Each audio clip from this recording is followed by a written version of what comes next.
is the segment where we give our tips and advice to entrepreneurs and business owners. Today, the question that we're posing is, how do you define your avatar?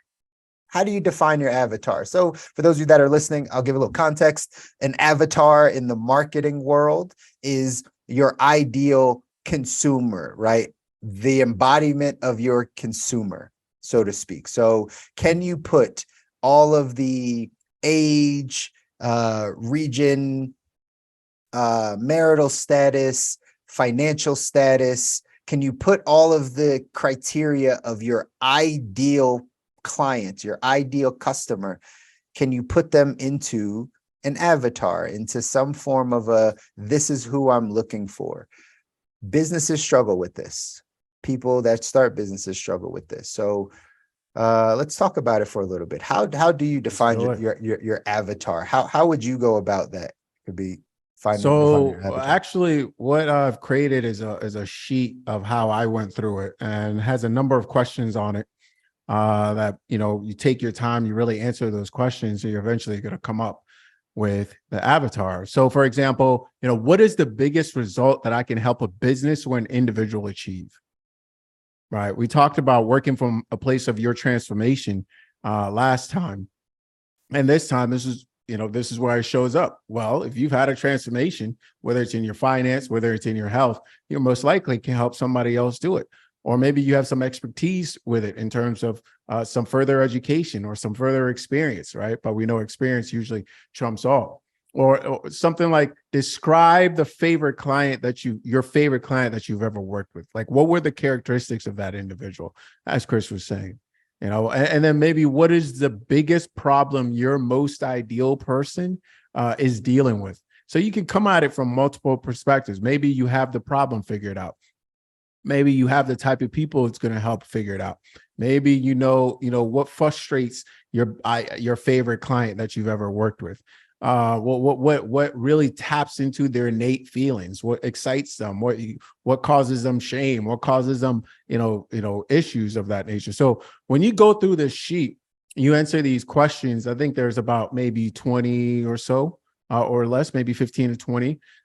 You eventually will come up with at least a very solid 1-page description.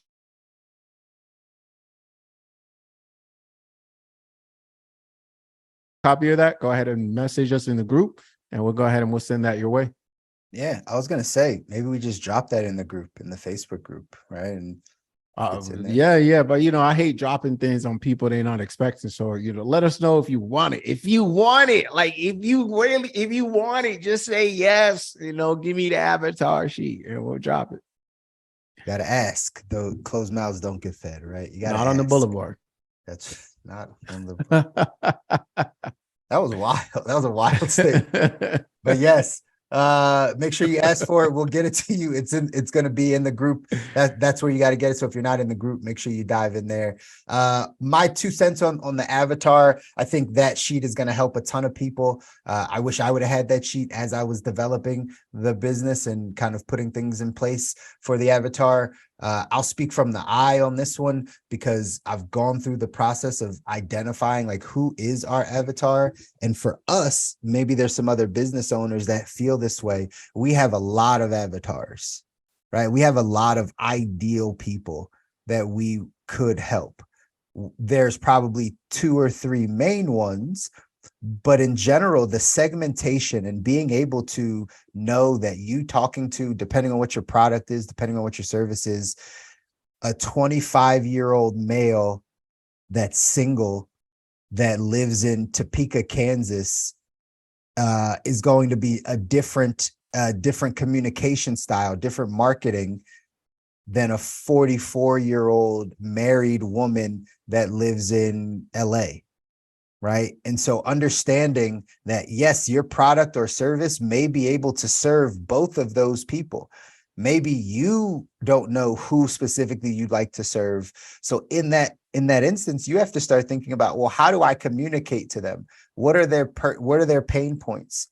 What is it that they really are struggling with? Or what are the areas that I could really come in and give or utilize my product or service to be able to help them achieve that desired result or whatever they're looking for. So in this marketing space, learning how to communicate to all of your different avatars or all of your different ideal customers is really one of the keys. And it's a beautiful thing being on social media, because now you can segment those out and you can run paid advertisement. You can run paid ads to target specifically who you want to talk to. Back in the day, again, because this marketing this avatar conversation is a marketing conversation. Back in the day, people would just make one ad and put it out. And it was hopefully to reach everybody in their target demographic and some of the other people. But now we have the ability to really niche down and say, okay, if I know I'm talking to this specific type of person, I know what that message should be. If you're talking to the 60 plus, you might not be talking about Taylor Swift, right? Like, because they might not understand that side. But if you're talking to someone else that's in their 30s or in their 20s, they may. But again, this is the job of the business owner to really hone in and say, who am I talking to? And if there are multiple people that you can talk to that can benefit from your product or service, then how do I talk to each individual one, mentioning their specific pain points and helping them, again, achieve that desired outcome? So marketing's a big deal. This avatar is a big deal. If you haven't figured it out for your business, again, jump in the group, ask for the avatar worksheet, and we'll make sure we get it to you guys. All right. That's right. Thank you for tuning in to another episode of The Good Life. If you enjoy this episode, please take a moment to subscribe and like our channel. If you have any feedback or suggestions for future episodes, please leave us a comment down below. If you're listening to the podcast audio version, we appreciate you just as much. Thank you for tuning into The Good Life Show. We believe that everyone has the potential to live their best life, and we hope our show helps you get that one step closer to achieving your goal. If you know someone who would benefit from our show, please share it with them, and thank you for your continued support. That's it for another week's episode here on The Good Life. We'll see you next week for another inspiring conversation.